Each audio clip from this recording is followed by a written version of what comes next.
Welcome back to Scarles Barkley, Scarles. the only podcast where we fuse the songs of The Lion King and Gnarls Barkley. Interesting, but why would anyone I'd listen to it. Yeah, don't you feel the fool now? You said who would listen to it? You, the creator. Correct. Well, I assume you're the creator. Do you have a car? No. Get one. Why? I need it. You need my car. Uh-huh. Why don't you just get a car? Impossible. Why? I'm a wanted felon. Wanted felon, as in, I was gonna say, Desired. Sexually. by the police still? Yes.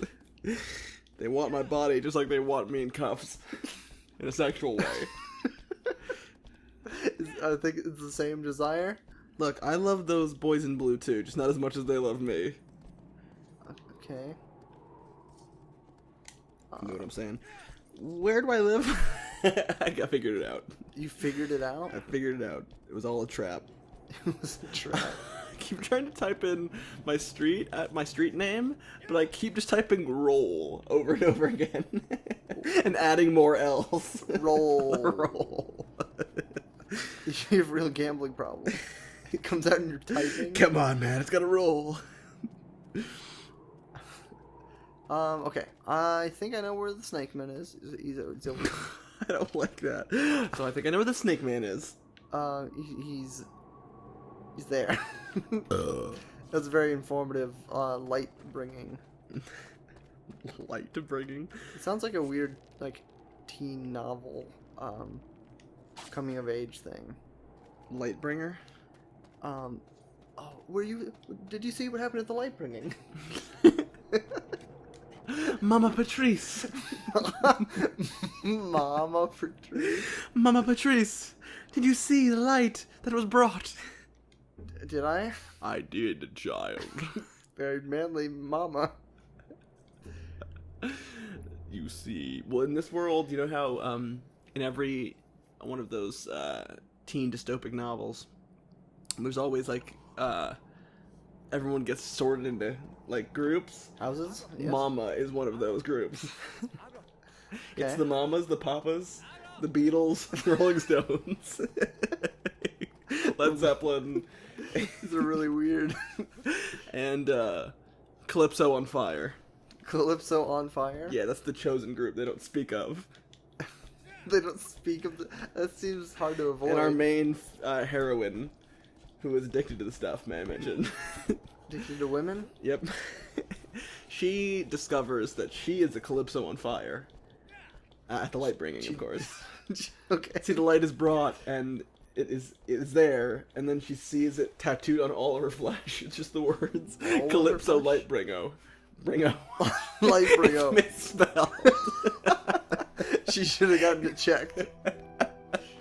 It's a weird birthmark defect, because everyone has their category tattooed as a baby, as a birthmark. Did she figure it out by examining her body?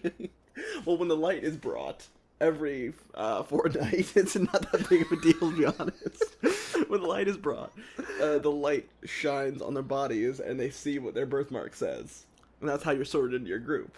Okay. Which is, again, the Mamas, the Papas, the Beatles, the Rolling Stones, Led Zeppelin, and Calypso Fire.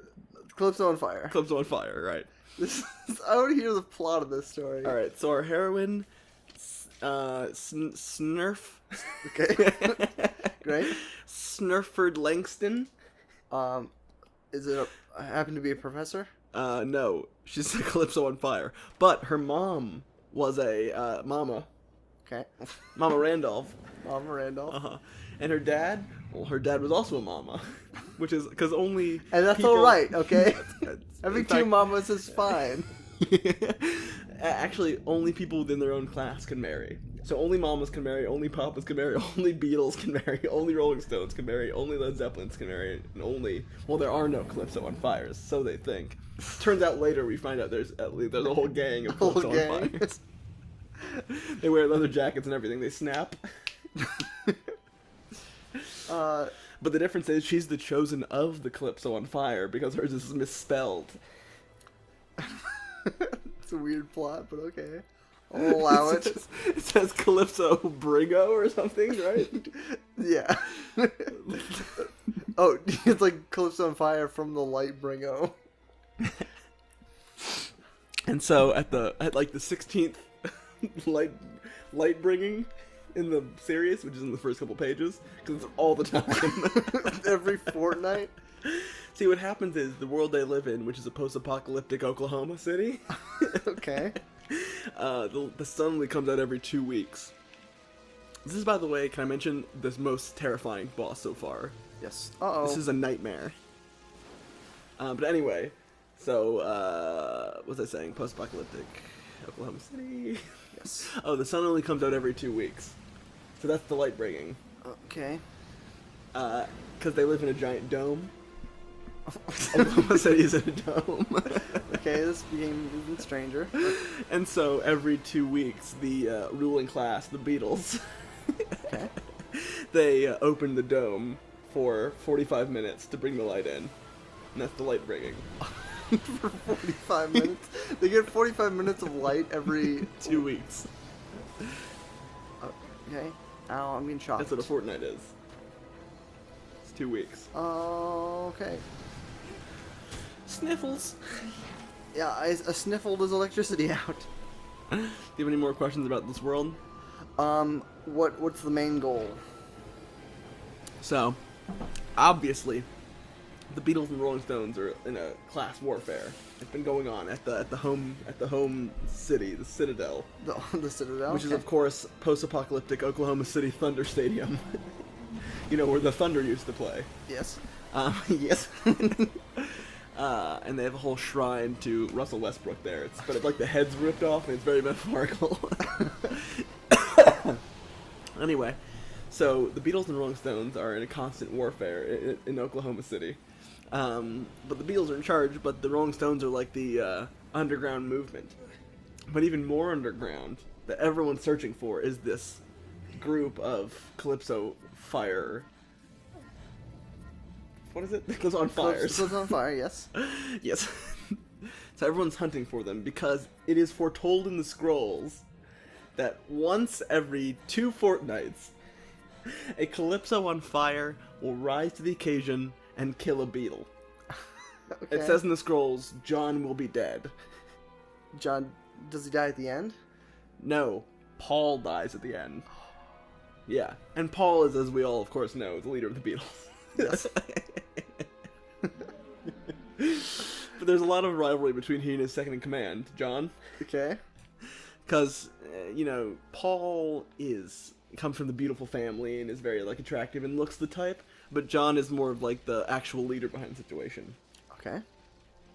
So anyway, the Rolling Stones are able to track down the Calypso on Fires, who are staying in a blues club downtown. Okay. Because one of the special traits of Calypso on Fires is that they all instinctively know how to play saxophone. Oh, okay. Great skill to have. I think so. But you have a problem with it? No, it's just weird to have a natural talent for saxophone. Well, here's the thing. You wouldn't think it'd be helpful, but in the third act, it comes in handy. Okay. The third act of the first book. Oh, yeah. Is the trilogy? It's a 7-part series. Okay. But when they make the movies, it'll be 14 films. Yes. That makes sense. The, what would you call that?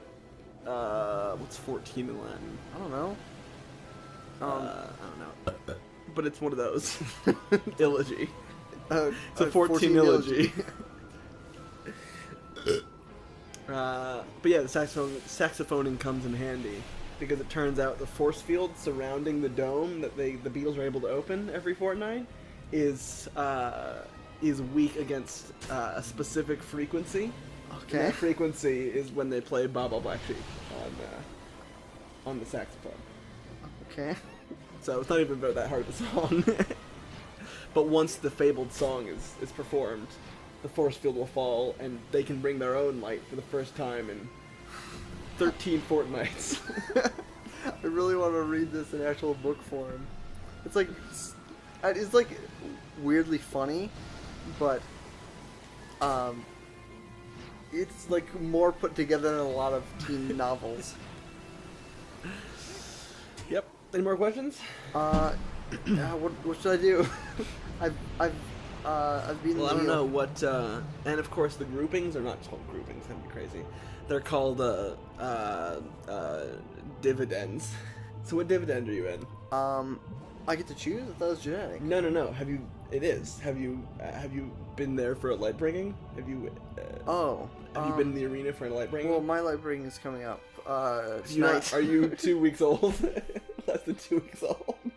Wait. Do you have to go to your first light bringing? Yeah. The first one available? It's first come, first serve. So it depends what neighborhood you're from of Oklahoma City, or as we call it, New Oklahoma City. New Oklahoma City. Okay. Ow. So what neighborhood are you in? What neighborhood? Yeah. Oh, that's what they're called. Well, the neighborhood is a large housing complex, and within each district, there's 14 neighborhoods. Within each principality, there's 18 districts. Okay. Getting more complicated. So which principality are you in, first of all? What are the names? Are you from Durndon? No. Farlandon? That sounds closer, but... Snamden? No. Clert? No. Vinder? No, not quite. Sniffer? Yeah, that's one. I'm from the Sniffer Principality. Alright, now which district are you from? 12. Okay. And then which neighborhood are you in? They're named after all the Beatles over the centuries. Ringo. I'm in the Ringo neighborhood. It's a bad neighborhood. Yeah, that's why I'm the underdog. You'll have to wait a long time to get to your first light breaking. Because first come, first serve, but you're the farthest away from the arena. You have to, like, physically journey to the arena? And it's not that big, because Oklahoma City's not that huge of a city, but it's, it's a mid-sized metropolitan area. In a dome. Tail trapped within a pail. Deep within the forest. What does that mean? Tail. A shadow that crawled on the walls. It's Salamanderman. Spider-Man? We're fighting Spider-Man next time on Shadow of the Colossus. Aren't you excited? I really want to read this book. You mean book 1 of the Lightbringer 14 or 7-ilogy? Okay, so it's Septilogy. That's like 7 or 6. 7. The books are 7 books, 14 movies. Oh, okay. I just want to watch the movies. The books are really great. You lose a lot of the because it's all told in third. It's all told in the second person. You. It really puts you into the story. It does. Literally. You feel like you're Slundon Snarfnin. Snarfnin? Uh-huh. That's the best friend of our main character. So it's the Lightbringer series. What's book 1's name? Book 1 is called the Happenstance. Really, like, puts the story forward. It's just like, something happened one day. Read this to find out. Uh-huh.